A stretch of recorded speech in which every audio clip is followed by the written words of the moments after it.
This is the terrifying story of the titanic duel fought between the armies of Hitler and Stalin in the bitter cold of an Arctic winter outside Leningrad. It was here that the men of the German Army Group North fought and died with the men of the Red Army. The German forces were so constantly short of manpower and material that they christened the pitiless war they were fighting the Eternal War of the Poor Man.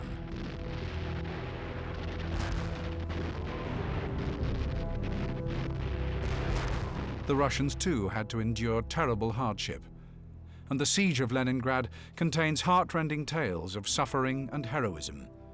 But the Russian sacrifice was ultimately to be vindicated. For the men of Army Group North, there was to be no such satisfaction. Most were destined never to return to Germany. The ceaseless demands of the cruelest conflict in history would ultimately claim the whole army group as its victim.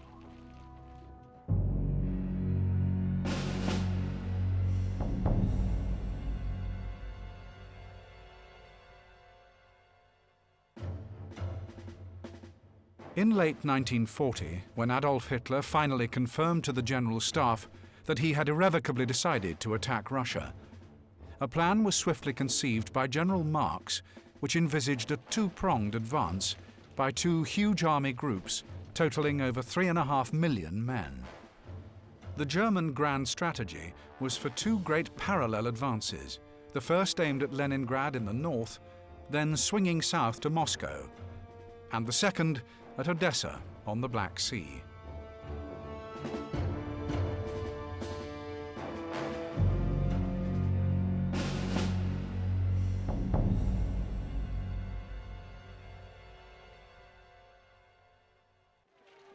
During the winter of 1939, Finland had been involved in an uneven struggle with Soviet Russia to protect her territory.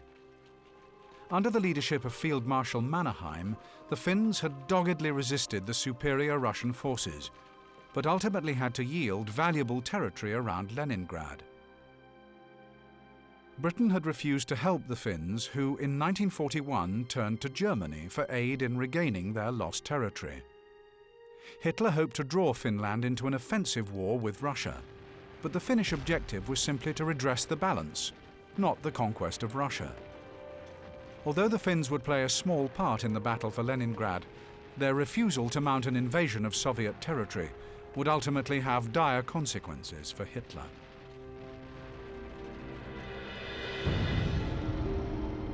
Under the Marx plan, elements of Army Group North were to capture Leningrad, then drive north to link up with the Finns and eliminate all Russian forces in the Baltic region. Only then was Moscow to be attacked, from the west and north simultaneously.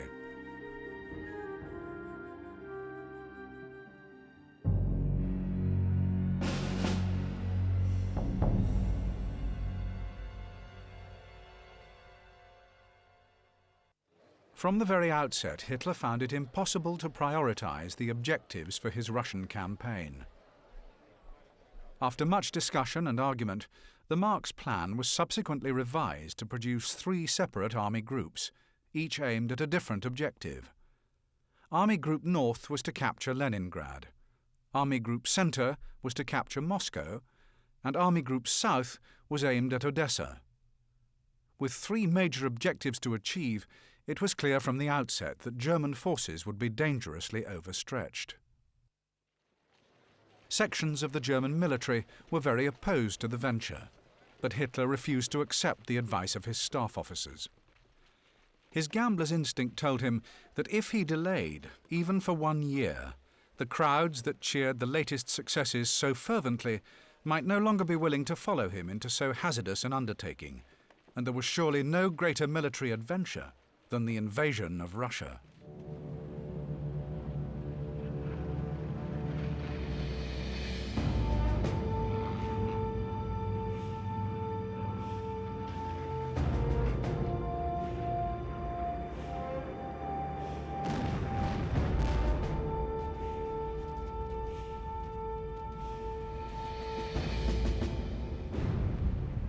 Following the spectacular victories in Poland, Norway, France and the Balkans, The German forces assembled for Barbarossa expected to fight a short campaign, which would secure their victories throughout Europe. Hitler became convinced that he could crush the Red Army as easily as he had defeated his other enemies. In the spring of 1941, Field Marshal von Rundstedt, who had spent most of the First World War on the Eastern Front, asked Hitler outright if he knew what it meant to invade Russia. The Commander-in-Chief, Field Marshal von Brochich, and his Chief of the General Staff, General Halder, also counselled Hitler against the operation. It was all to no avail, as Hitler simply refused to heed their warnings. Field Marshal von Rundstedt, the commander of Army Group South, was forthright in his views on the forthcoming battle. This war with Russia is a nonsensical idea, to which I can see no happy ending. But if for political reasons the war is unavoidable, then we must face the fact that it cannot be won in a single summer campaign. Just look at the distances involved. We cannot possibly defeat the enemy and occupy the whole of Western Russia, from the Baltic to the Black Sea, within a few short months. We should prepare for a long war and go for our objectives step by step. First of all, a strong Army Group North should capture Leningrad and the area around it. This would enable us to link up with the Finns, eliminate the Red Fleet from the Baltic, and increase our influence in Scandinavia. The Central and Southern Army groups should, for the time being, advance only to a line running Odessa, Kiev, Orsha, Lake Ilmen. Then, if we have sufficient time this year, Army Group North could advance southeast from Leningrad towards Moscow, while Army Group Center move eastwards on the capital. All further operations should be postponed until 1942, when we should make new plans based on the situation as it then is. Had Hitler followed von Rundstedt's good advice, the history of the Western world may well have followed a very different pattern. Hitler, however, did have good grounds for rejecting the advice of his officers.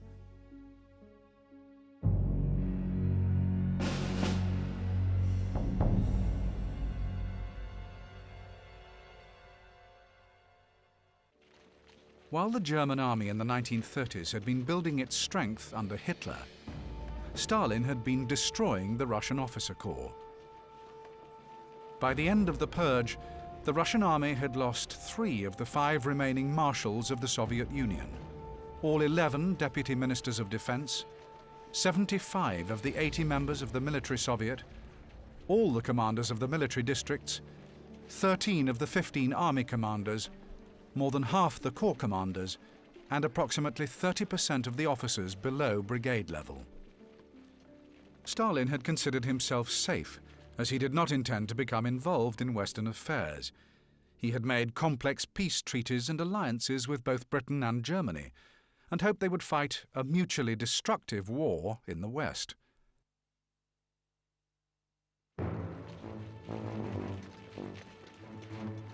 Less than 1 year later, however, Stalin's hopes of a protracted war between the Western powers and Hitler evaporated with the brilliant success of Hitler's blitzkrieg tactics, which saw Denmark, Norway, Holland, Belgium, and France fall in rapid succession. The lightning campaign through the Balkans and Greece in 1941 could only produce more grounds for disquiet.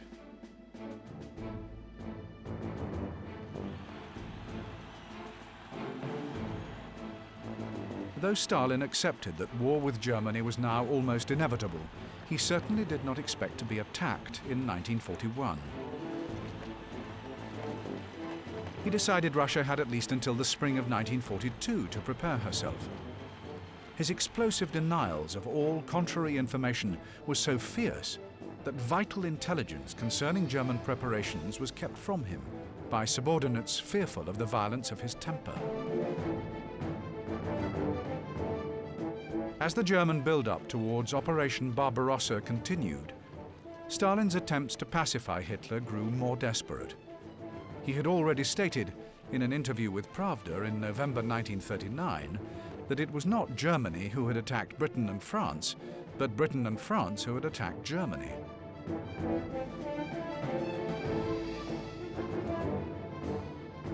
Stalin now forbade any criticism of Germany to be printed in the newspapers. In 1940, he increased Russian supplies to Germany and withdrew recognition of the Norwegian and Belgian governments in exile. In the following year, when Hitler successfully invaded Greece and Yugoslavia, Stalin quickly expelled the Yugoslavian ambassador to Moscow and refused a request to recognize the Greek government in exile. Stalin felt he was continuing to buy time with these unrequited concessions, but his use of the breathing space which he had already obtained was totally devoid of any worthwhile attempt to remedy his military disadvantages.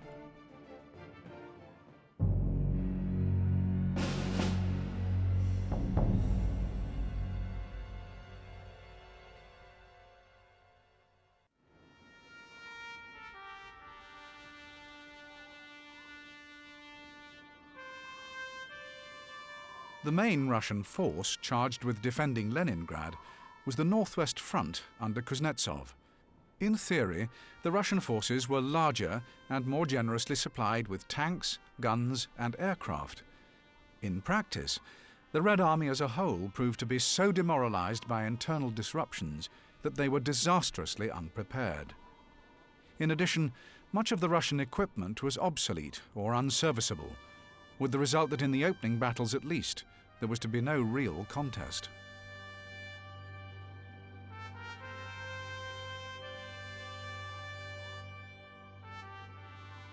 As a result of Stalin's purges, the Soviet forces were less than equal to the task of combating a highly professional, well-organized army which was accustomed to success on the battlefield.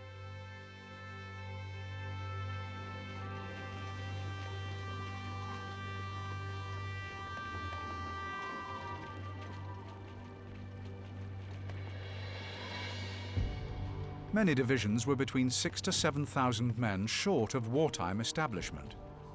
Levies of experienced personnel had been hived off to build new tank and aviation units. Only one of the 6 Soviet mechanized corps had received their full complement of equipment. 3 of the 4 motorized divisions had no tanks whatsoever, and 4 out of every 5 vehicles in the tank fleets were obsolete. 4 of the corps could only deploy 1/4 of their designated motor vehicles, and in another 4 corps, 1 in 3 motor vehicles needed repairs. From even a cursory analysis, the Soviet Red Army and the German Wehrmacht were anything but equal adversaries.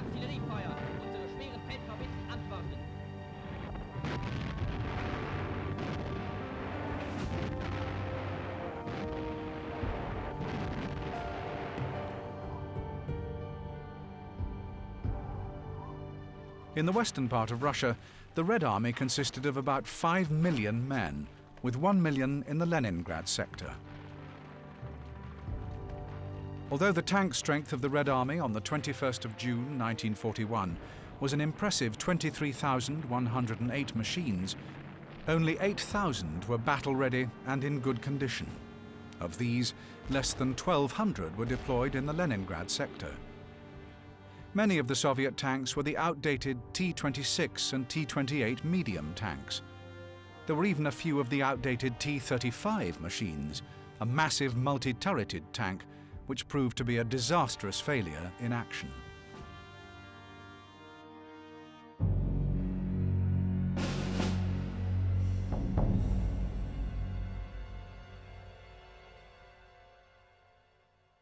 In June 1941, the time of the German attack, Army Group North was commanded by Field Marshal Ritter von Lieb and was composed of 2 subsidiary armies, the 16th Army, initially commanded by Field Marshal Busch, and the 18th Army, commanded by General von Kuchler. For the initial thrust into Russia under the Barbarossa Directive, Army Group North enjoyed the support of a powerful tank force, designed as Panzer Group 4, under the leadership of General Höppner. For air support, Army Group North could call upon Luftflotte 1, commanded by General Keller. The Stukas of Luftflotte 1 were to provide the flying artillery for the lightning attack of the 22nd of June. Naval support was available from the powerful Battle Group North under the command of Admiral Karls, who set about planning the campaign with his senior commanders.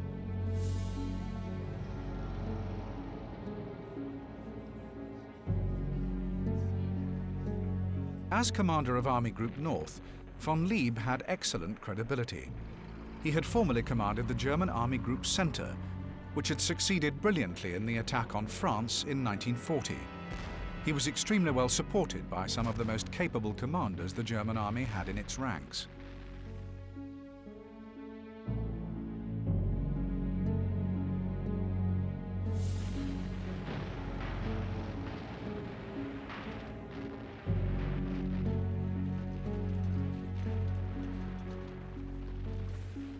As the German officers could draw on the experiences of the war in Poland, France, Norway and the Balkans, the quality of their commanders was always likely to be superior to that of the Russians.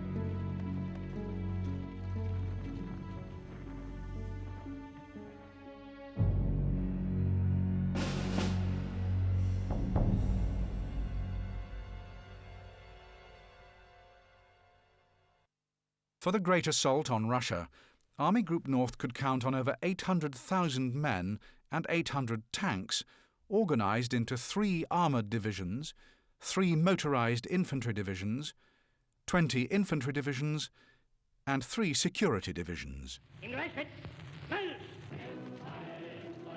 Army Group North was by no means the armoured juggernaut of popular mythology. 4/5 of the soldiers had to walk into battle, like the soldiers of Napoleon over a century earlier.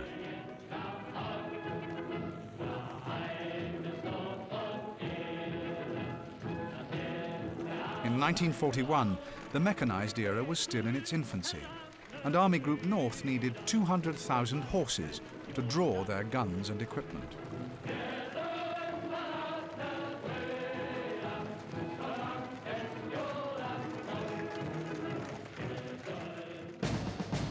The Army Group could deploy 1,200 guns. In terms of tanks and aircraft, Army Group North could boast 600 tanks and 430 aircraft, most of them superior to the Russian tanks, and all of them in better condition. Army Group North tends to be treated in some respects as the poor relation compared to Army Group South and Army Group Centre. But initially, although there were fewer formations of Army Group North, they actually achieved their initial objectives with great skill and speed.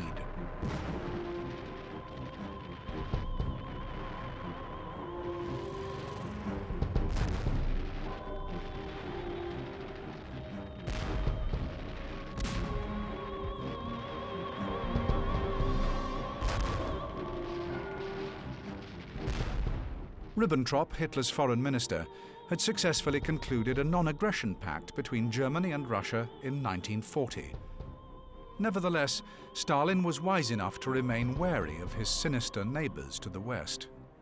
Stalin's overall military strategy required the expansion of Soviet territory to create a deep barrier of Russian-held territory between the Soviet Union and Nazi Germany. It was this consideration which had led Stalin to collaborate with Hitler in the invasion of Poland. Ironically, the secret negotiations instigated by Germany had also granted Stalin the free hand in the Baltic and Finland, which had precipitated the Winter War which the Finns were now so keen to avenge.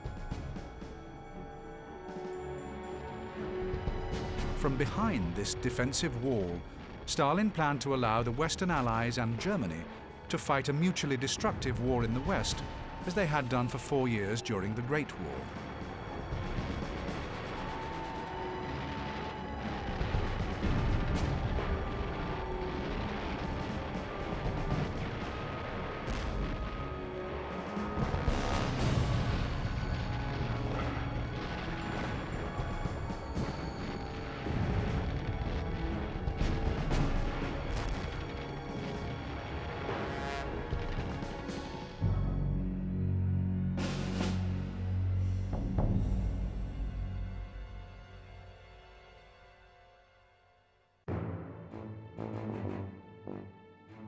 The early war Russian fighters were already obsolete. Aircraft such as the Polikarpov I-153, a lumbering biplane, and the Polikarpov I-16, known as the Ratter, were easily outclassed by the new generation of German fighters. These included the German Messerschmitt 109 fighters, which were faster and more maneuverable than anything the Russians could throw against them.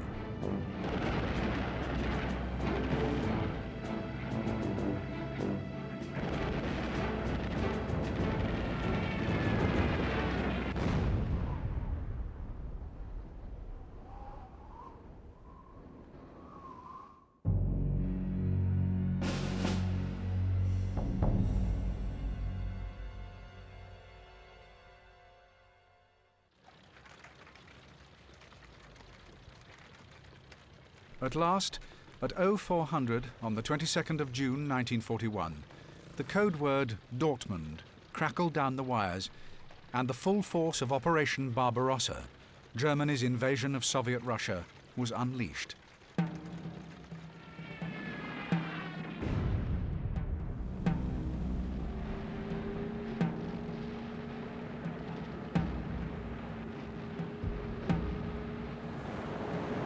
As they had come to expect, the German armies sliced through the opposition on the way to Leningrad. Faced by the results of his own failures in military matters, Stalin panicked. While his army headquarters desperately tried to piece together the most rudimentary picture of what was happening, he ordered an immediate counter-offensive on all fronts. As the first reports of the devastation he had helped to create filtered through, he was close to breaking point. All that Lenin created, we have lost forever, he declared, before retreating to his dacha, not to emerge until the 3rd of July.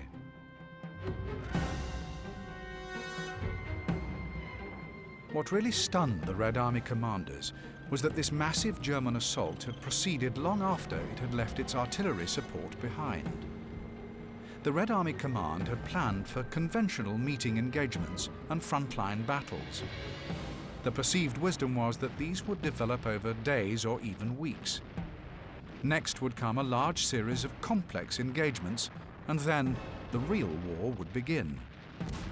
In reality, using the new blitzkrieg tactics, the German advance was so swift that within hours of the launch of Barbarossa, tank columns from Panzer Group 4 were approaching Riga, some 50 miles behind the front.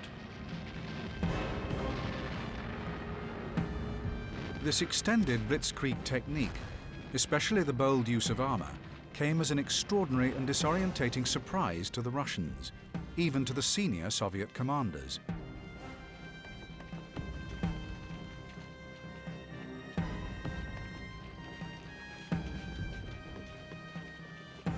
Within 48 hours, General Staff reports made it perfectly plain that they had lost control of the situation. They were in complete chaos, and many did not know where their troops were or what was happening. They certainly did not have accurate reports of German movements, and there was no real intelligence, so they were not even sure where the German thrusts were aimed. All that they did know was that in the northwest there was total collapse. In consequence, Stalin operated his usual practice. He had most of the front commanders arrested and then shot. As a consequence of the confusion which raged throughout the army, many of the Red Army divisions simply broke up and formed very large pockets of leaderless troops. Passing these groups of disorientated men, von Leeb's Army Group North scythed into the Baltic states, capturing Riga, the Latvian capital.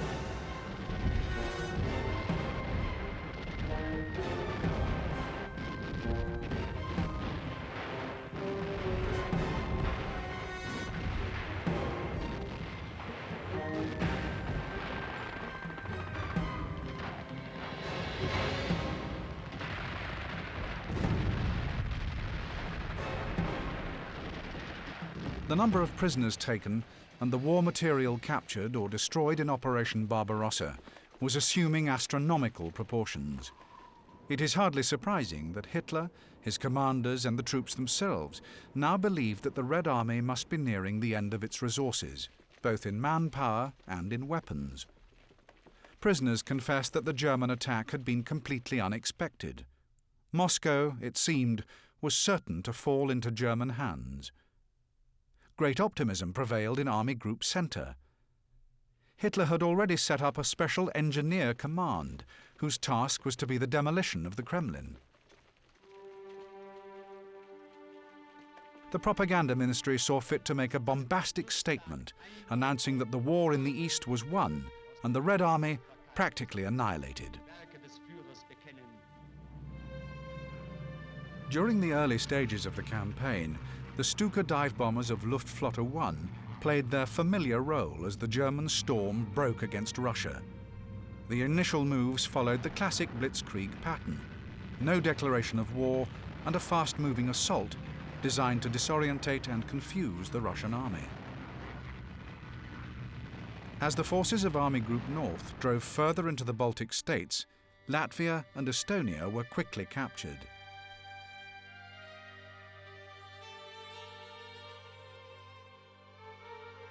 These lightning advances were greeted with joy by the citizens of cities like Riga, where the population viewed the German armies as liberators.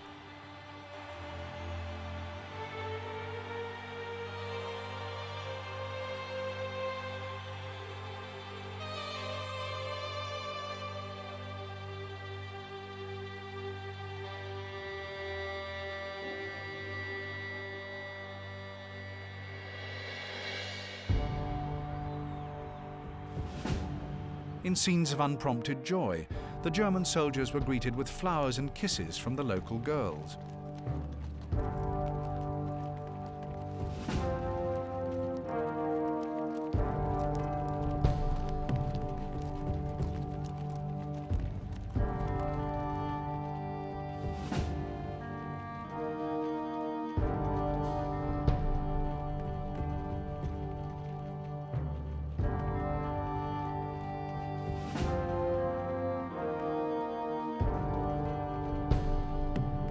A great deal of the naval effort throughout the campaign lay in suppressing Soviet naval activity by laying thousands of mines, a task which continued even in the face of fierce air resistance.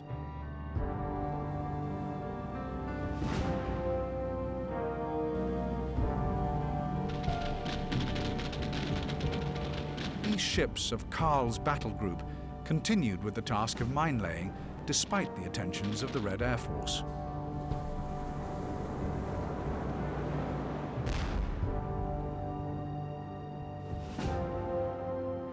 On land, the presence of a strong armoured force in the form of Panzer Group 4 gave Army Group North some much-needed tank support during the headlong advance into Russia.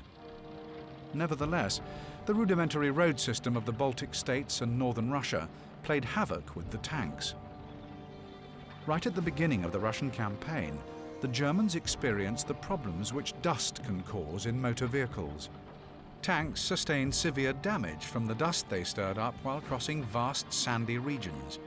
Many tanks had no dust filters, and on those which were equipped, the filters soon became thoroughly clogged.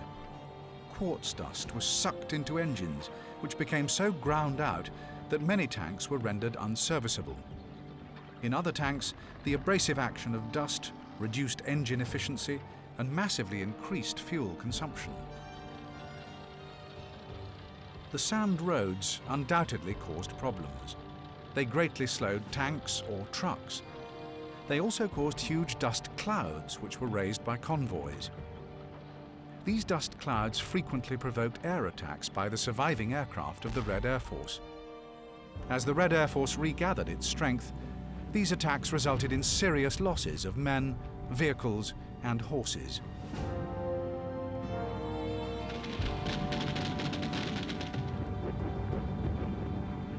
For as long as they were in support of Army Group North, the tanks of Panzer Group 4 played an invaluable role. But even with the panzers, the swift advances of June and July ground to a halt against the tough defences of the Stalin line, which were encountered in August and early September. While the fortifications of the frontier districts left much to be desired, there were still extensive fortifications to be overcome deep within Mother Russia. Although they did not form a solid, unbroken line of fortifications like the French Maginot Line, the heavily defended Stalin Line, or the Leningrad Line as the German forces in the north knew it, was a formidable series of prepared defences. Areas of great importance were surrounded with heavy fortifications, and the German armoured units driving for Leningrad encountered fortification systems up to 6 miles in depth, including well-positioned earth and concrete bunkers with built-in guns and other heavy weapons. There were also concrete pillboxes with disappearing armoured cupolas for artillery and machine guns. A speedy elimination of these strong defences with the means available to a force designed for mobile warfare was extremely difficult.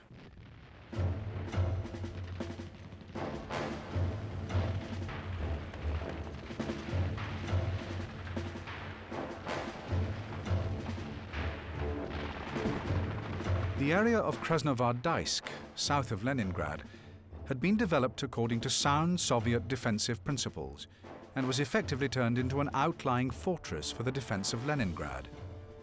During early September 1941, it presented great difficulties to the advance of the German forces. Krasnovar-Dysk blocked all highways and railroads leading to Leningrad from the south and constituted the main bulwark of Russian resistance. The Russians defended it persistently. Repeated attacks by several infantry divisions were repulsed. It was only taken in the course of a general attack on the Leningrad line and after bitter pillbox fighting in the area immediately surrounding Krasnovar-Dysk.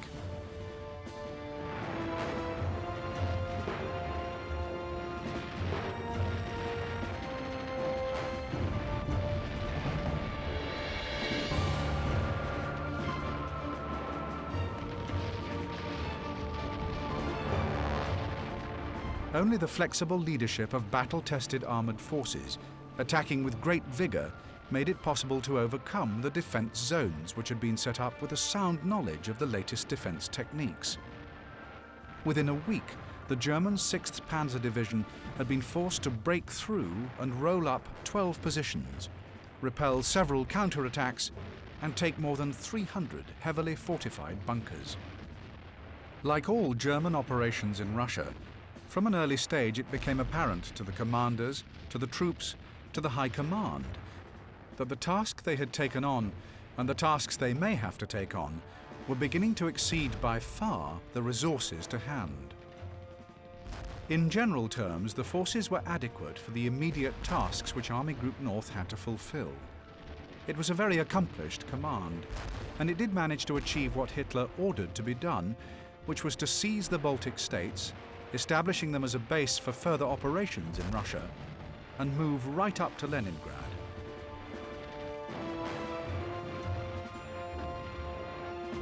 From October 1941 onwards, Hitler tended to vacillate between striking into the Ukraine as the main strategic objective and attacking Moscow, which was the nerve center of Soviet Russia. Army Group North, therefore, came a poor third in terms of allocation of resources. It is fair to suggest that Hitler's High Command failed to provide von Leeb with enough resources, which in turn prevented Army Group North from achieving its objective of the capture of Leningrad.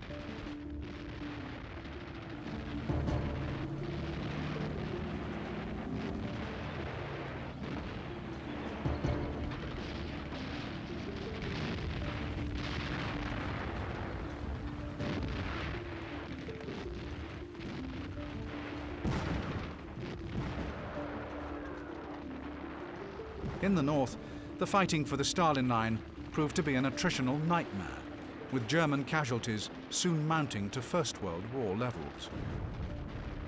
The Russians were very adept at preparing inhabited places for defence. In a short time, a village would be converted into a little fortress. Wooden houses had well-camouflaged gun ports almost flush with the floor. Their interiors were reinforced with sandbags or earth. Observation slots were cut into roofs, and bunkers built into floors, and connected with adjacent houses or outside defences by narrow trenches.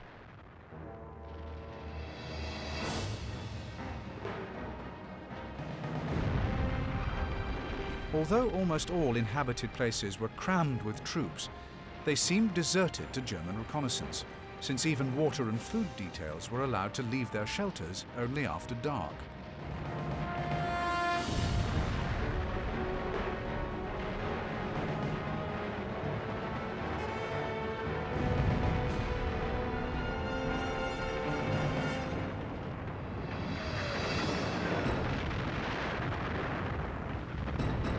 The Russians blocked approach routes with well-camouflaged anti-tank guns or dug-in tanks. Wrecks of knocked-out tanks were specially favoured for use as observation posts and as emplacements for heavy infantry weapons, and bunkers for living quarters were dug under them. Permanent structures destroyed by artillery fire or aerial bombs were utilised as defence points. The ruins hid weapons and served to strengthen the underlying bunkers. Even the heaviest shelling would not drive the Russians from these positions. They could only be dislodged with hand grenades or flamethrowers in costly hand-to-hand fighting. The Russians, when they did retreat, frequently burned or blasted buildings suitable for housing command posts or other important military installations. Quite often, however, they left castles, former country seats, and other spacious dwellings intact, but only after they had mined the walls in a completely inconspicuous manner with delayed action bombs, which were often set to explode several weeks later. These were meant to blow up entire German headquarters at one time. The possible presence of time bombs in cities, railroad stations, bridges, and other important structures always had to be taken into account in German thinking, exacting a great psychological toll.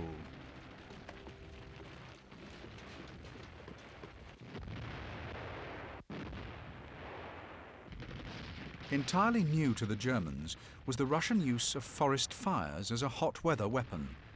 In midsummer, when the trees were tinder dry, the Russians attempted to delay German forces advancing on Leningrad by putting forests to the torch. Not only the physical, but the psychological impact of such fires was severe. The crackling of the burning trees, the acrid grey-black smoke, the increasingly unbearable heat, and the feeling of uncertainty put troops under a severe strain.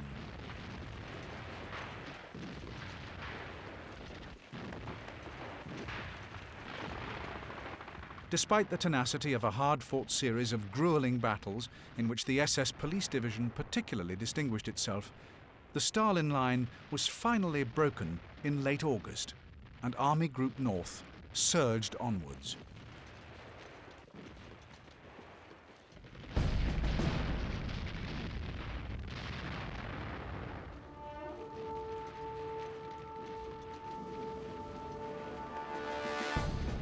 On the Baltic front, von Leeb's Army Group North had captured the city of Novgorod, a vital target in the approach to Leningrad. The beleaguered defenders of Novogorod had fought to the death, but this resistance too had been in vain. The Germans had discovered the city's defensive plans on the corpse of a Soviet officer.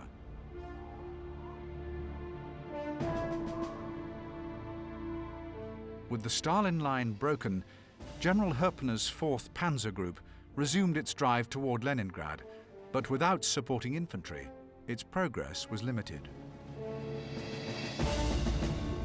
Leningrad was a vital center of the wartime production industry, and reserves and equipment were poured into the defense of the city. As the Germans approached, the citizens now formed into militia, divisions of which were flung against the Germans more in despair than hope. Following a basic training period averaging 16 hours, the 1st Militia Divisions were sent to the front only 6 days after being formed. The 2nd Division marched to the front only 2 days after its establishment, and the 3rd, the same day it was established.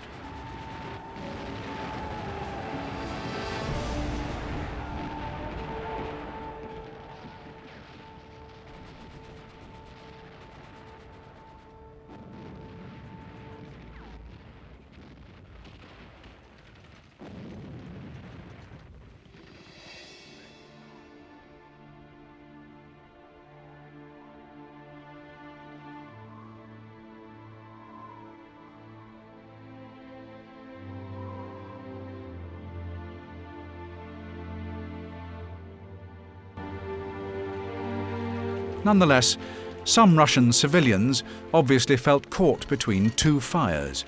One senior Soviet officer later summed up the choices available. He declared, "We were faced with a choice between two dictators, Hitler on the one hand and Stalin on the other. But we preferred to pick the one who spoke Russian."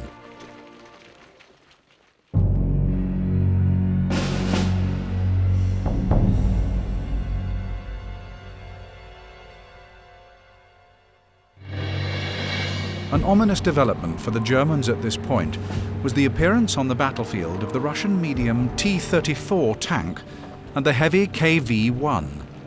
Both of these machines were clearly superior to the German tanks and were all but impervious to most German anti-tank weapons, especially the puny 37mm anti-tank gun, which was then the main German anti-tank weapon.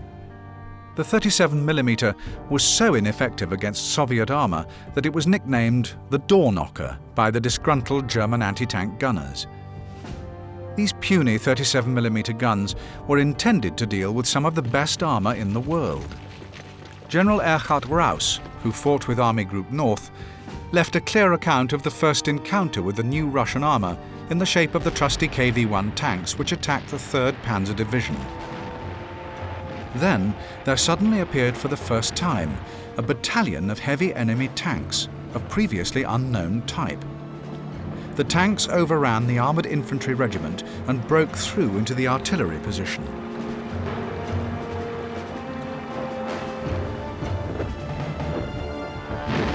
The projectiles of all defence weapons bounced off the thick enemy armour.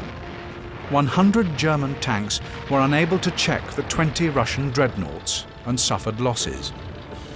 Several Czech-built tanks, which had bogged down in the grain fields because of mechanical trouble, were flattened by the enemy monsters. The same fate befell a 150mm medium howitzer battery, which kept on firing until the last minute. Despite the fact that it scored numerous direct hits from as close a range as 200 yards, its heavy shells were unable to put even a single rank out of action. The situation became critical. Only the 88mm flak finally knocked out a few of the Russian KV-1s and forced the others to withdraw into the woods.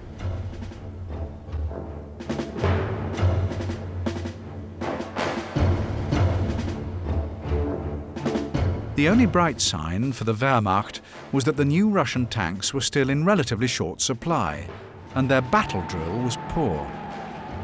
Once the scattered formations had been dealt with, the road to Leningrad lay open again.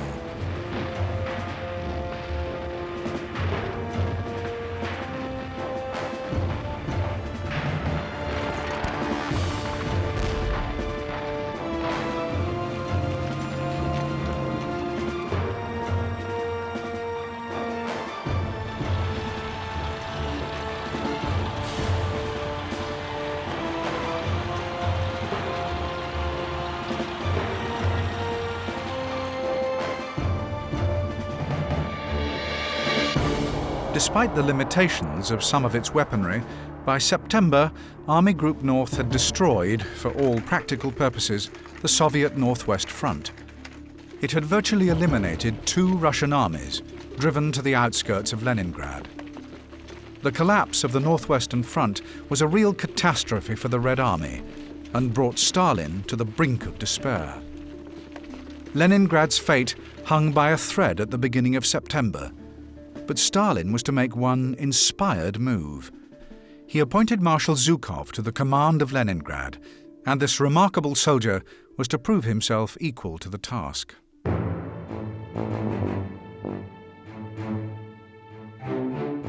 As Army Group North drove headlong towards Leningrad, a further huge haul of confused Russian prisoners was taken in the Baltic states, and a large body of Russian troops was isolated in what became known as the Oranienbaum pocket on the Baltic coast to the west of Leningrad.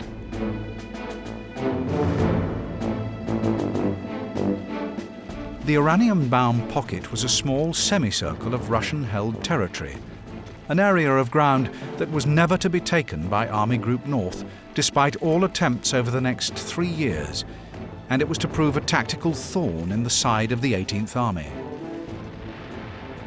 When the 18th Army and Panzer Group 4 burst into the Leningrad area in September 1941, they swept forward at high speed.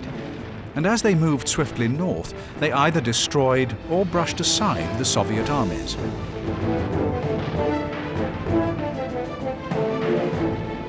One tiny element of the Soviet 8th Army, which had suffered catastrophically from the attack, was pushed right up to the coast.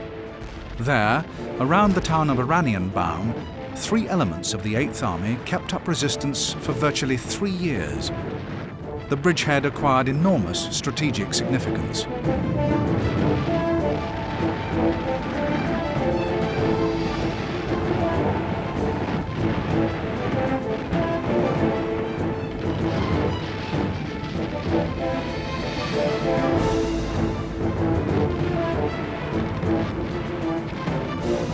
The Oranienbaum area enabled the Russians to protect the island of Kronstadt. This island was vital to the naval base directly to the west of Leningrad. It enabled the Soviet forces in the region, both naval and military, to prevent the German forces of Army Group North completely denying Leningrad the resources which enabled it to survive the subsequent siege of Leningrad. On September 4th, 1941, Senior Lieutenant Darius of the 1st Panzer Regiment radioed back to headquarters that his unit had reached Leningrad. Other units from the 18th Army pressed on to capture Schüsselburg to the east of Leningrad. With the arrival of the rest of the 18th Army to reinforce the panzers on the 8th of September, the German stranglehold on the city of Leningrad tightened further. The capture of Schüsselburg to the east signalled the end of rail transport. The German invaders surged on as far as Tikhvin, deep inside the Russian hinterland. Despite the best efforts of the population, the first shells began to rain down on Leningrad early in September. It marked the beginning of a crucial episode in the war, the epic siege of the city, which would last for 900 days.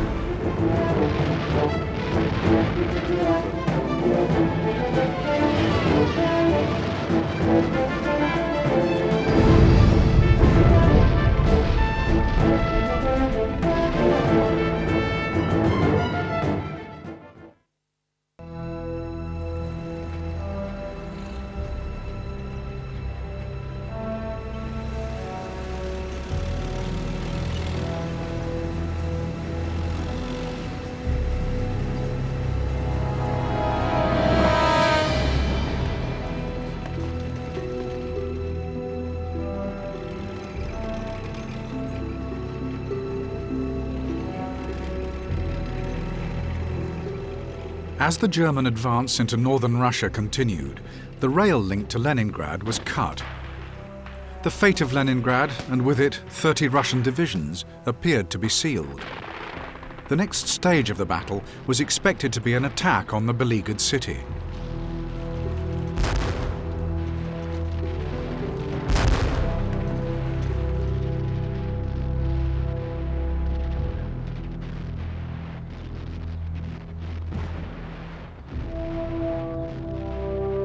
Contrary to their own expectations, the men of the German 18th Army were not to be asked to mount a full-scale attack on the city, and after a series of hotly contested battles for the outskirts, Hitler, uncharacteristically, ordered his troops to take Leningrad by means of a long drawn-out siege.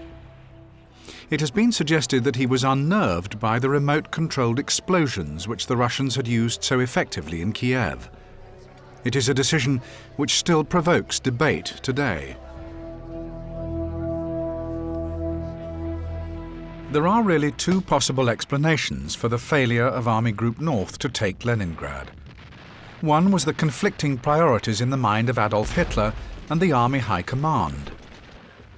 Hitler vacillated between prioritizing a number of objectives. There is also a school of thought which favours Hitler's adverse reaction to the huge losses of the German 6th Army in Kiev in August and September.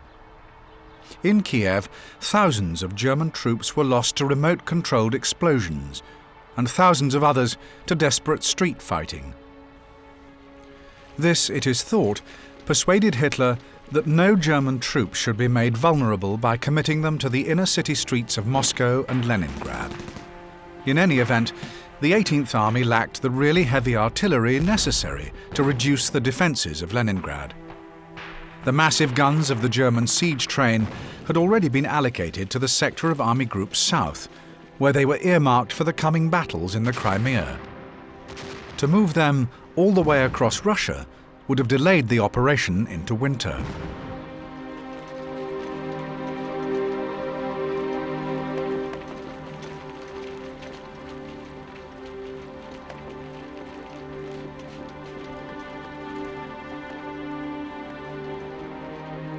To compound the problems of the battles for the attackers, Panzer Group 4 was withdrawn from Army Group North in late September 1941 in order to support Army Group Center in Operation Typhoon, the final drive on Moscow. No German army group could afford to lose its tanks, but Army Group North lost virtually all of its armour. The withdrawal of the tanks from Army Group North meant that the army was virtually immobile. It was to remain so for almost 3 years.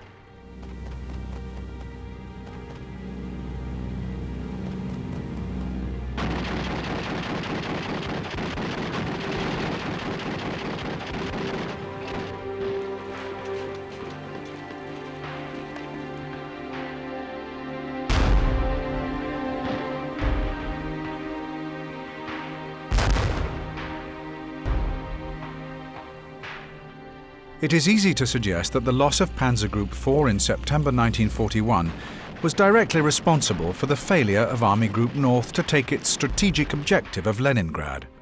However, this is by no means certain. The capture of a city as large and well defended as Leningrad was by no means certain, even with a strong armoured force. Nevertheless, the removal of Panzer Group 4 clearly did not help the cause of Army Group North. It meant that Army Group North would be denied this one formation and the size, speed and fighting power to advance quickly into the regions beyond the city of Leningrad, link up with the Finns and effectively cut off the city from its supplies. The disappearance of Panzer Group 4 proved to be a forerunner of things to come. From that point onwards, the evidence was clear that of the 3 German army groups, Army Group North was considered to be the poor relation. It soon became obvious that they could expect to receive no substantial additional support of any kind, and the artillery siege train would never be sent to Leningrad. The 18th Army therefore had no alternative but to take Leningrad by siege. It seemed that the decisive battles on the Eastern Front would be fought elsewhere.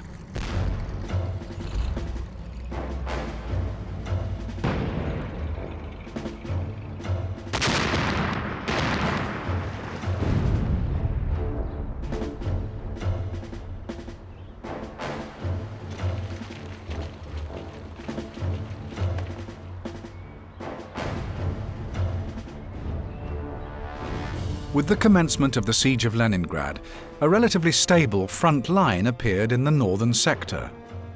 The 16th Army fought on the right flank of the northern sector, where it was adjacent to the left wing of Army Group Center. The 18th Army fought on the left flank of the 16th Army, and as such formed the extreme northern end of the front line. Army Group North was to remain doggedly committed to the northern flank of the German armies fighting on the Eastern Front for the entire duration of the war.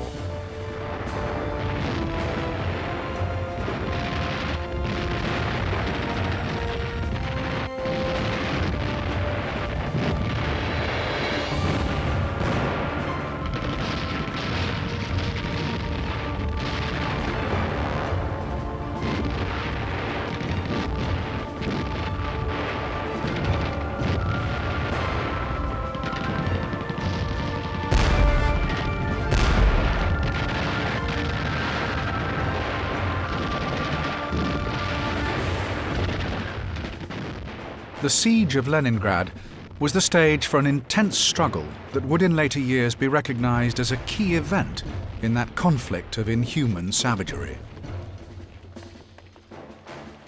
The opening stages were bitterly fought in the suburbs of the city.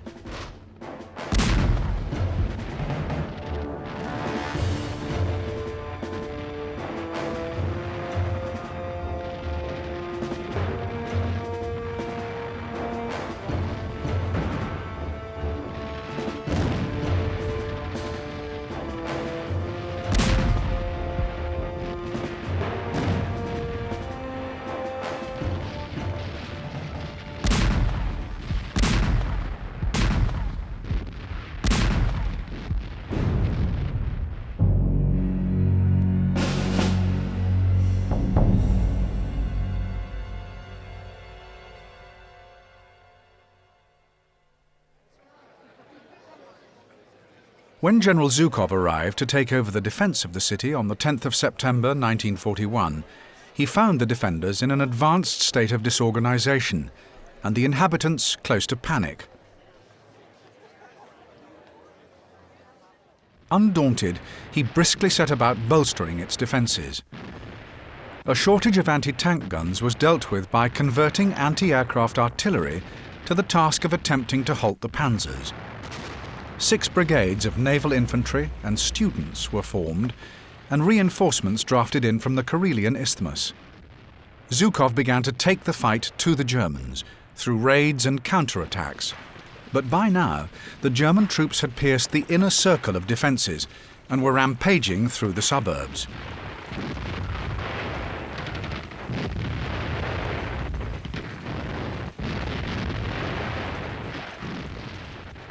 After a furious exchange of advances and retreats, by the end of the month, the defenders were hanging onto their city by their fingernails.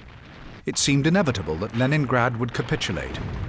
But as Zhukov awaited a renewed assault, the 4th Panzer Group suddenly departed to join the battle for Moscow, and the remaining German forces began to build defences. Hitler had decreed that Leningrad would not be taken by force. It would instead be starved into submission. But there was a flaw in the plan. Although the supply situation was difficult without Panzer Group 4, the ring around the city was never completely closed. It was still possible to reach the city over land, through the virgin forests of the Russian motherland. It was also possible to bring in supplies by boat across the waters of Lake Ladoga. In October, there was some temporary relief for the defenders. The roads had disintegrated into canals of bottomless mud, along which wheeled vehicles could drive only at a snail's pace, and only if they were towed by tanks. This was the Rasputita, the season of mud, which came as a debilitating surprise to the Germans in 1941. General Rauss went to great lengths after the war to explain the great significance of the muddy season. German losses of tanks and motorized equipment of all types were extraordinarily high during the autumn muddy period of 1941, the first time that the mud of Russia was encountered. A division of the 4th Panzer Group, operating in the area north of Gzhatsk during the same period, lost 50 tanks without a shot being fired, 35 of them within 3 days. These losses were extremely serious, since no replacements were received.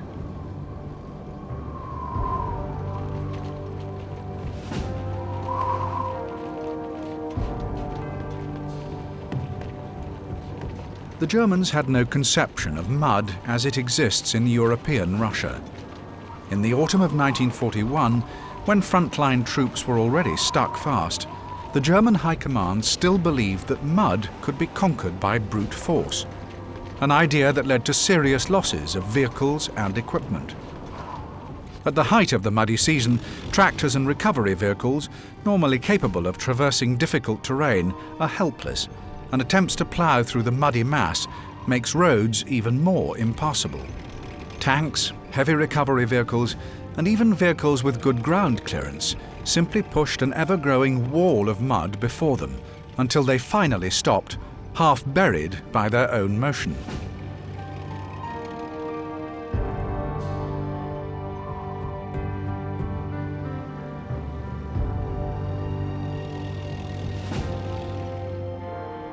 A sudden frost in the autumn of 1941 cemented a crippled, buried column into a state of complete uselessness, and it never moved again. Because it could not be reached in any other way, gasoline, tow ropes and food supplies were airdropped along the line of stranded armour, but all attempts to move were futile.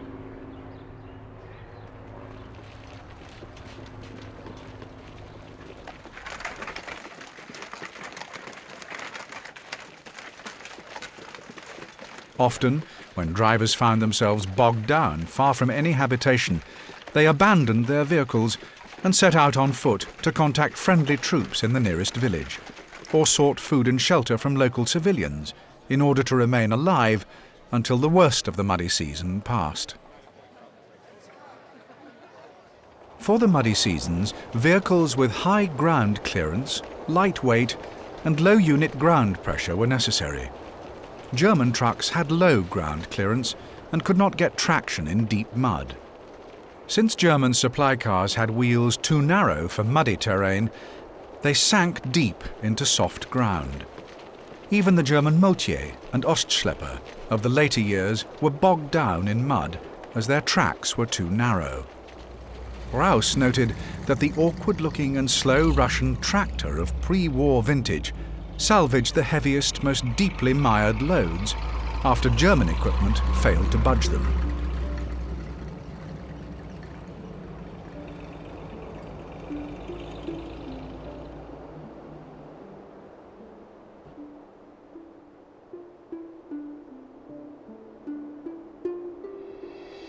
Inside Leningrad, food supplies to the besieged city had been diminishing throughout the autumn.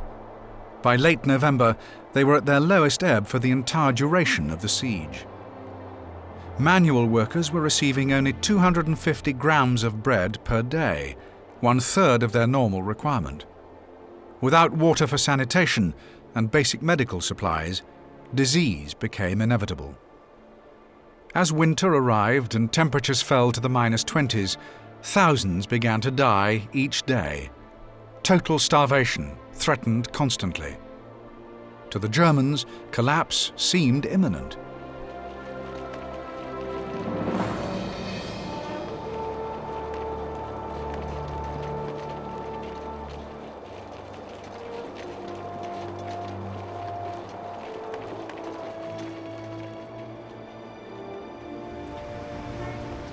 Back in Berlin, a reception with Adolf Hitler as a guest of honor was organized to celebrate the fall of the stricken city. The invitations were printed, but never posted.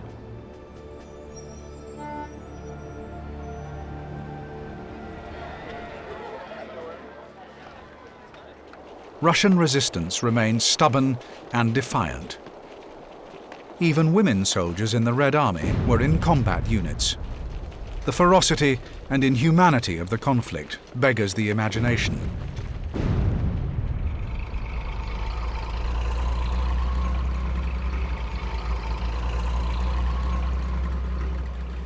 In an attempt to relieve the appalling conditions in the city, the Russians marked a road across the frozen southwest corner of Lake Ladoga, and by the 22nd of November, convoys of supply lorries were just managing to stave off famine in the city. It was a hazardous passage through the biting northeastern gales which swept across the lake.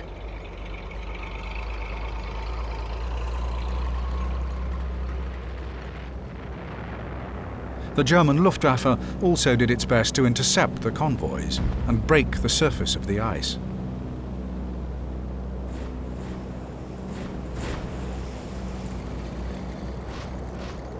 Yet for all its horror, the Russians knew that defending this lifeline to the city was the only possible way of keeping the inhabitants alive.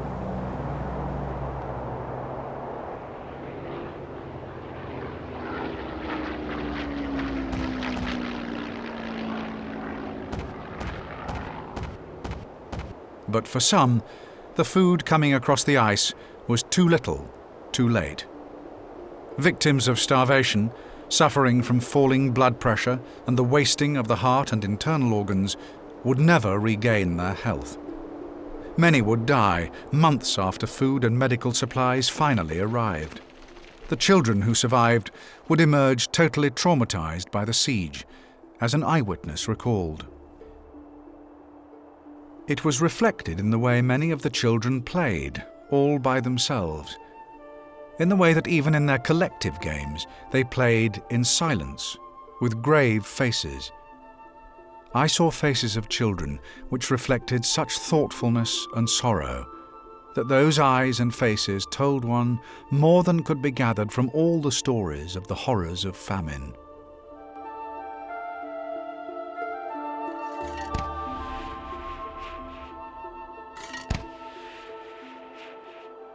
As events unfolded, it soon became clear that in spite of all the hardships of the Siege of Leningrad, the northern sector was considered by both sides to be of secondary importance.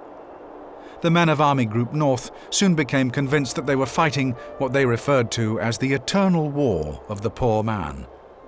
Casualties along the whole of the Russian front had been enormous, but only 67,000 replacements were allocated to Army Group North, as against 131,000 to Army Group Centre and 119,000 to Army Group South.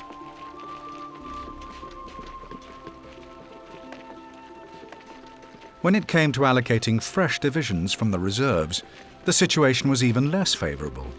Of 21 new divisions released by Army High Command in the autumn of 1941, only 3 were allocated to Army Group North. It was a further indication of things to come.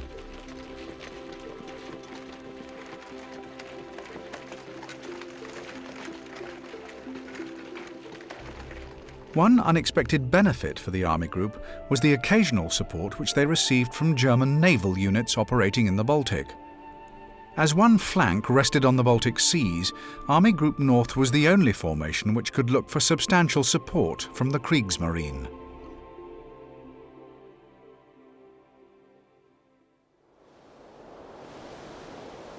The German Navy had played a significant role in the Soviet-German War. In the Baltic, the Germans sealed up the powerful Russian front with minefields. By doing so, they also trapped the Soviet submarine fleet. As the Germans advanced along the Baltic coastline, they took control of Russian bases, so that the Soviet Baltic fleet had to remain bottled up in Leningrad.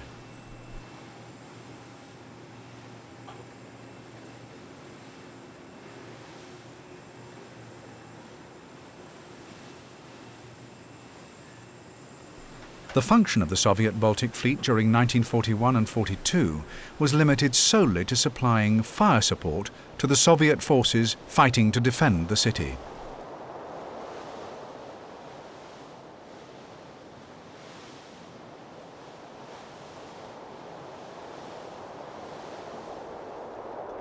This aspect of the fighting was also to provide the stage for a daring attack led by the Stukas of Heinz Ulrich Rudel. The Luftwaffe was ordered to sink the Soviet battleship Marat. Rudel managed this amazing feat in the face of fierce anti-aircraft fire with a single, well-placed bomb.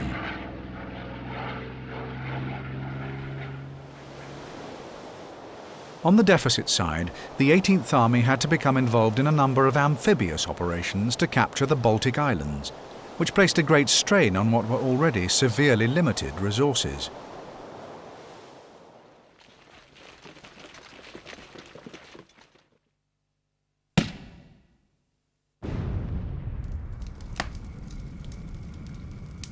Throughout the whole course of the war, the lack of powerful reinforcements severely limited the strategic options available for the Army Group Command. It also required a great deal of juggling of available divisions to maintain the extended front line and the Siege of Leningrad, which was to drag on for almost 3 years.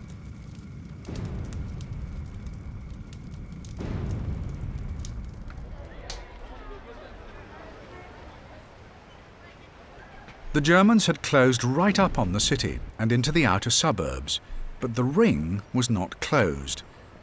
An important consideration at this time was the role of the Finns.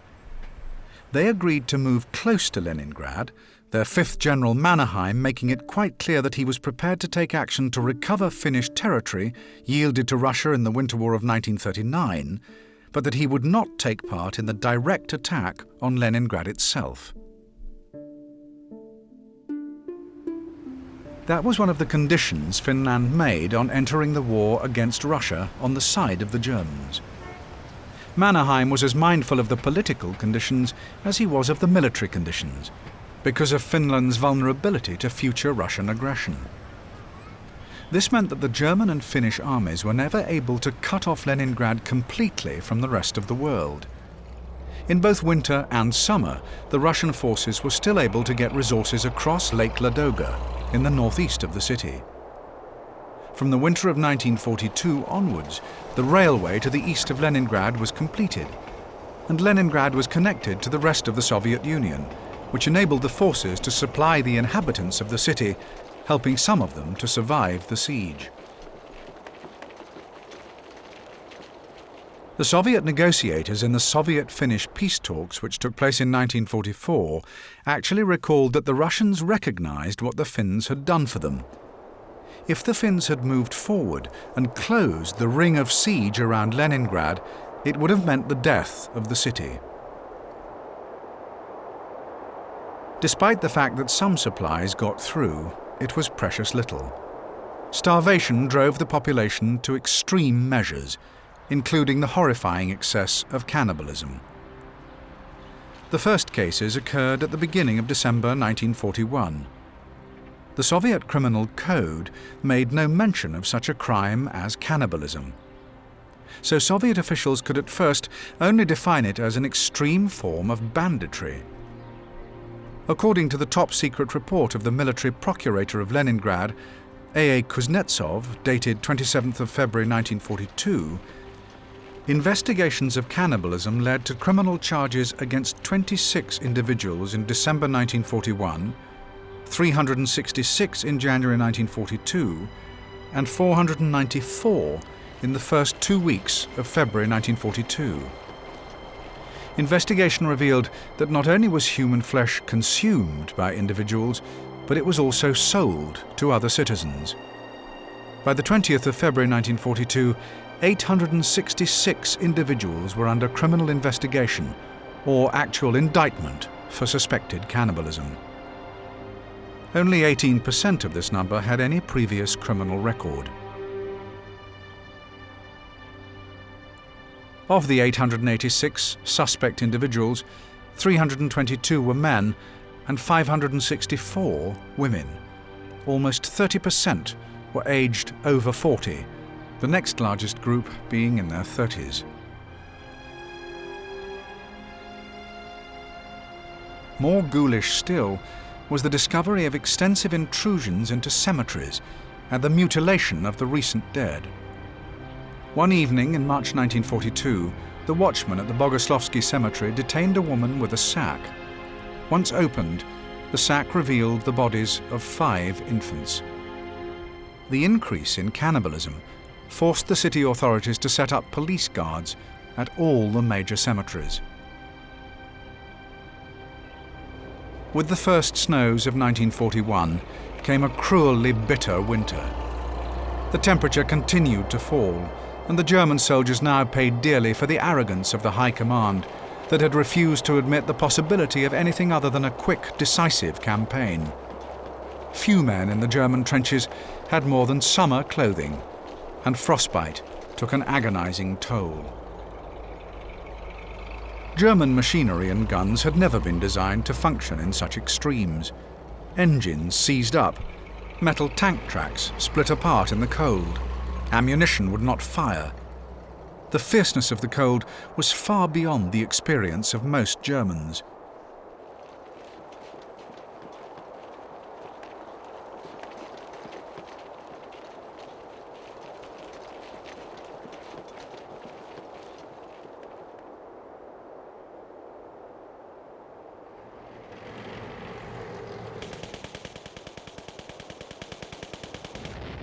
Emboldened by the problems they saw in the German ranks, a series of Soviet counterattacks managed to roll back many of the German gains around Leningrad.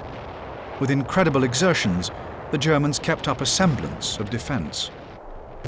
The tactics of winter warfare centered around contests for the possession of roads and inhabited places. In Russia, villages and roads were infinitely more important than they were on the rest of the continent. In other German theatres of war, no one particular road ever became a crucial factor, since a well-developed road network always offered a choice of alternate routes. In Russia, the possession of a single road was often a matter of life or death for an entire army. The extreme tactical importance of inhabited places during the 6 months of winter explains the fact that the Russians would frequently much rather destroy them than surrender them to the enemy.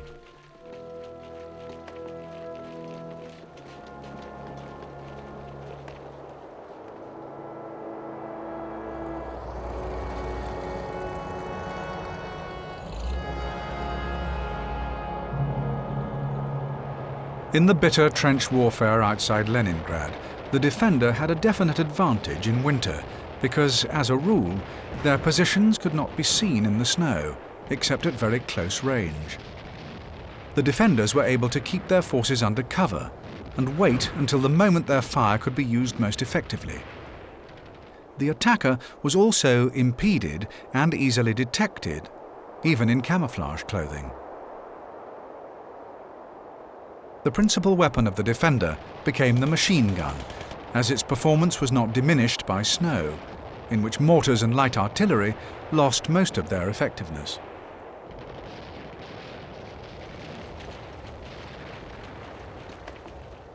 Replacements were also becoming a problem for the German forces. After the war, it became clear from the diaries of Army Group North that the commanders of both formations had intentionally prohibited, even during calm periods, the removal of a unit from the front in order to grant it a period of rest. It was better to keep the divisions at the front and assign them to a narrower sector, as otherwise a reserve unit which had been removed from the northern front was certain to be taken by the Supreme Command and assigned more pressing pressure points on either the central or the southern front.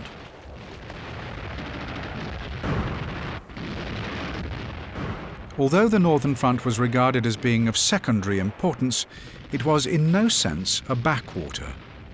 There was still a great deal of terrible fighting in very difficult terrain, with extensive swamps and few roads through the vast sections of trackless forest, which presented a logistical nightmare.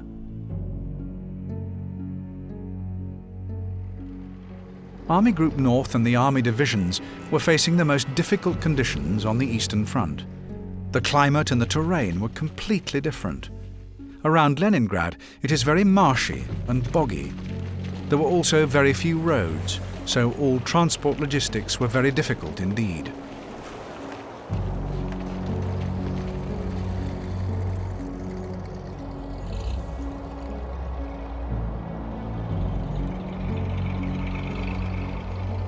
To compound the difficulties for the Germans, by October of 1941, the first partisan attacks had begun to cause severe difficulties in the rear areas.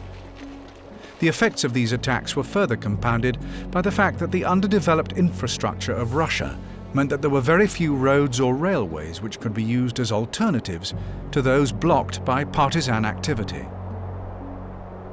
The Russian winter was a nightmare along the whole of the front. But it was Army Group North which bore the brunt of the most extreme Russian winters. It is impossible to exaggerate the cruel realities of fighting in the ferocious winters of northern Russia.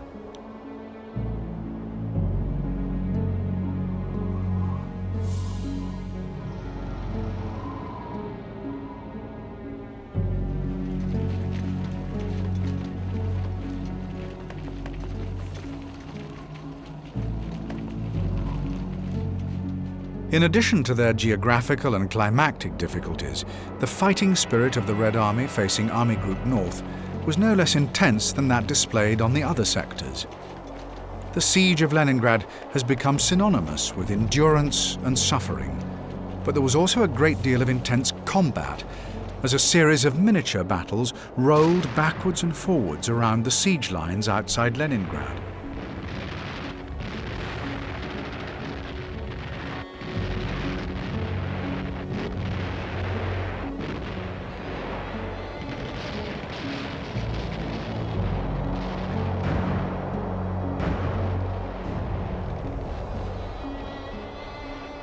Despite coming very close to victory on a number of occasions, Army Group North was never able to close the ring around Leningrad completely, and the High Command continued to draw desperately needed divisions away from the Army Group North sector in order to feed other hard-pressed sectors.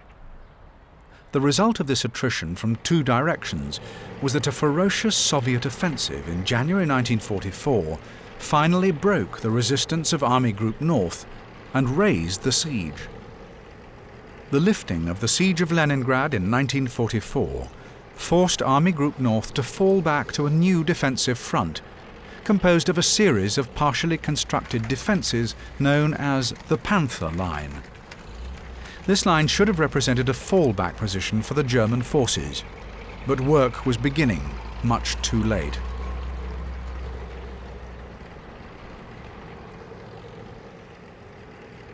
The Panther line was envisaged as a series of strong fortifications, incorporating parts of the northern regions of the Soviet Union, in a line running southwards from Lake Ladoga and Lake Pskov, near the town of Narva on the Baltic coast of Estonia. It was envisaged that the German troops retreating behind the line would occupy a series of excellent defensive points. The German troops would therefore have a respite from the rigours of the retreat and be able to hold the Soviet army at bay.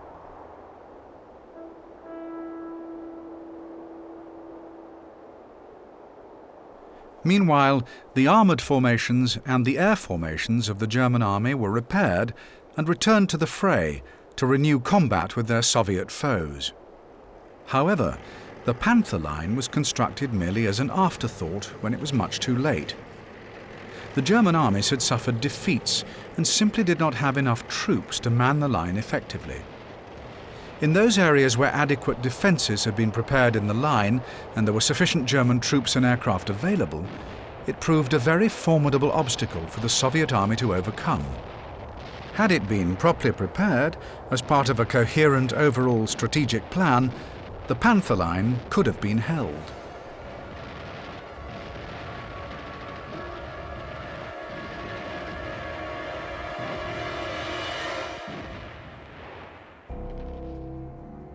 The Panther line was only ever going to provide a temporary solution to the mounting problems of Army Group North.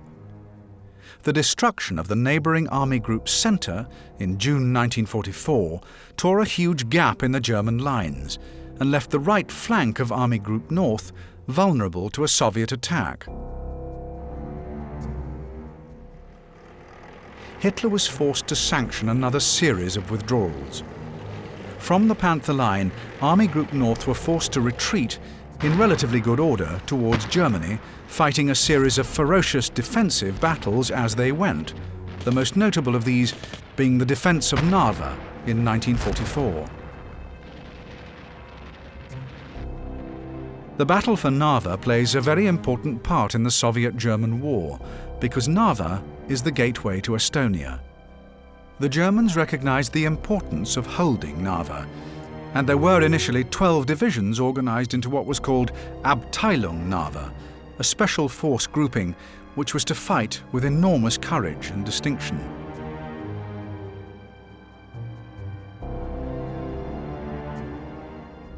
The defense of Narva was a bitterly fought encounter. A breakthrough here would have compromised many German troops in the Baltic regions of Estonia and Latvia. European SS, along with the German regular army divisions, managed to hold back the forces of the Soviet Leningrad front throughout January, February and March.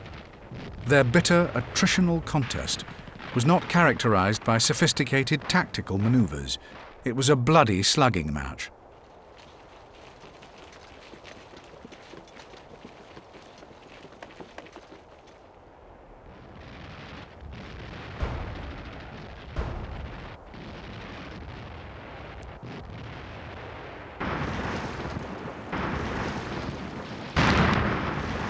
The German formations were saved by the early spring thaw of late March 1944, which produced seas of mud floods of at least 1 foot deep in an area of 100 to 140 miles square.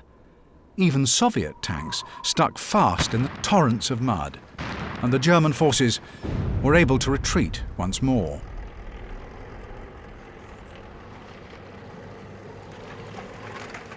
The incredible resistance offered by Army Group Narva, a scratch formation drawn from the slender resources of Army Group North, represents an impressive example of military improvisation and stands comparison with the other German defensive battles fought elsewhere in Russia and Italy. The mainstay of resistance in Narva was the 3rd SS Panzer Corps, which included the long-serving SS Police Division, along with the new SS Viking Division, comprised of volunteers from different nationalities.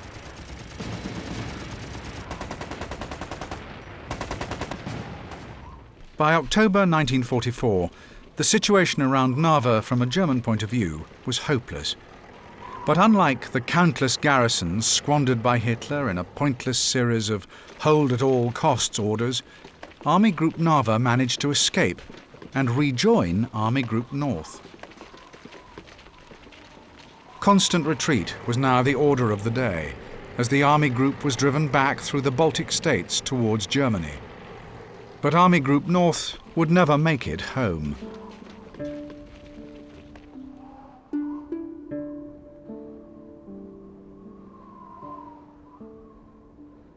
While the Red Army rolled on towards Berlin, the men of Army Group North were finally cornered in the Kurland peninsula of Latvia. There, the battered remnants of the Army Group held off all attacks by the Red Army for 6 long months. They were under siege from late October 1944 through to May 1945.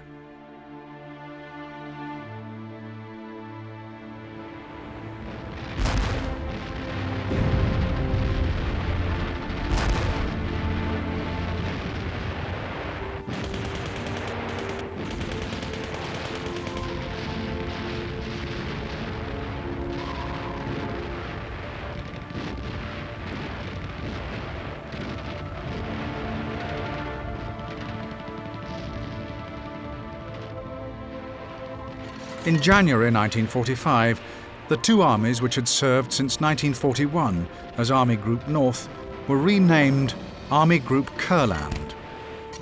The hard-won mantle of Army Group North was transferred to a scratch assembly of beaten units, under the command of a swift succession of temporary leaders.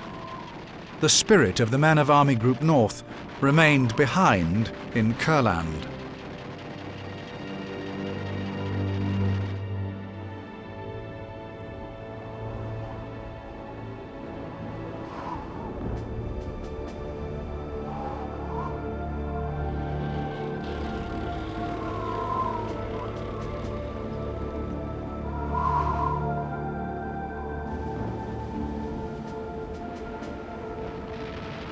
The German divisions which found their way to Kurland were stuck there. They were blockaded by the Russians, and there was nothing they could do. They could no longer make any useful contribution to the greater course of the war elsewhere. In many respects, it was a very wasteful and irresponsible gesture on the part of Hitler. This, albeit scratch army, was still a considerable force, which could have made a valuable contribution elsewhere, but it was not to be made available.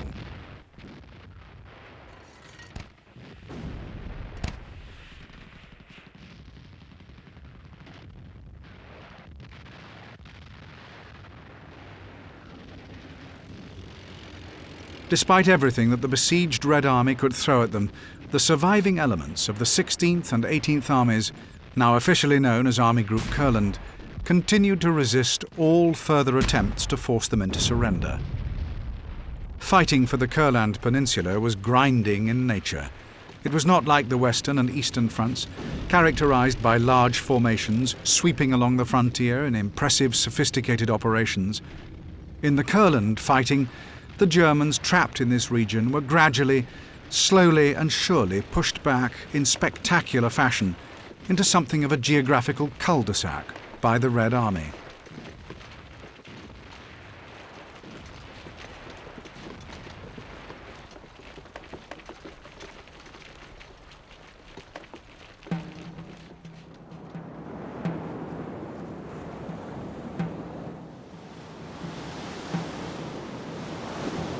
They were well served to the bitter end by the ships of the Kriegsmarine, who managed to evacuate some divisions recalled to Germany.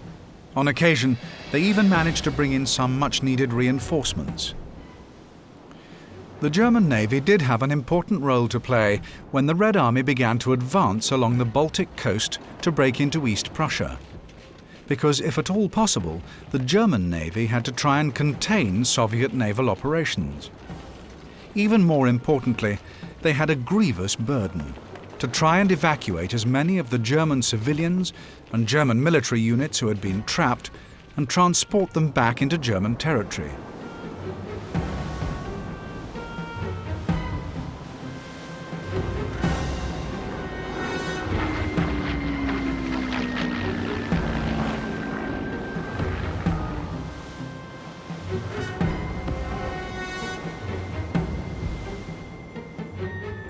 The naval aspect in the closing stage of the war does demonstrate that the German Navy could operate well, even in the face of disaster, which was now pending.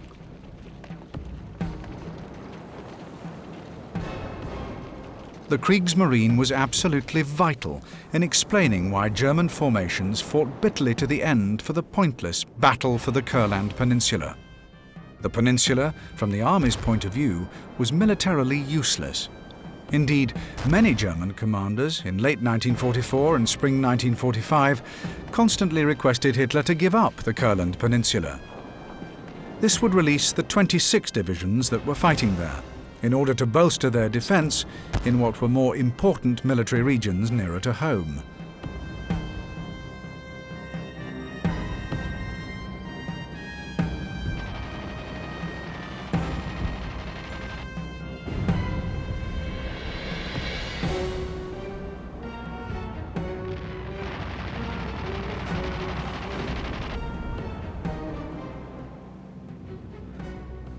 The German Navy had used the Baltic Sea throughout World War II as a training ground for its submarine commanders. Dönitz, a committed Nazi who was in charge of the Navy at this stage, regarded the retention of the Gulf of Danzig in the Baltic Sea as essential in order to train his submarine commanders to use the extremely powerful new submarine, the Type 21, which the German Navy were developing towards the end of the war.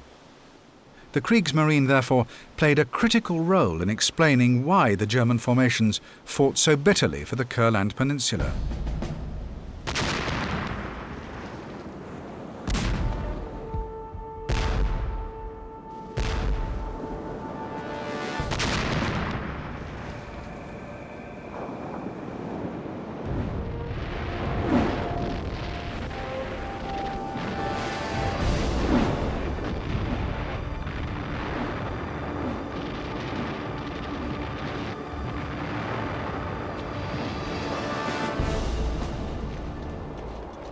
Trapped in Kurland, the survivors of the old Army Group North maintained their cohesion and fighting ability until the final surrender on May 8, 1945, almost 4 years since they had first moved into Russia.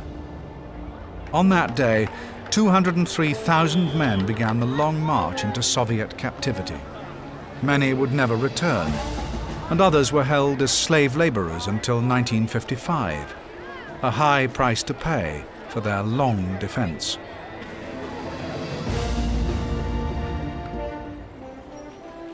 Of the 3 huge army groups which Hitler sent into Russia, it could be argued that Army Group North was the most successful in carrying out the tasks assigned to it. Although the campaign ultimately ended in failure for them, the men of Army Group North retained their military cohesion, with some units achieving the rare distinction of serving for the whole 4 years of the Russian war in the same army group.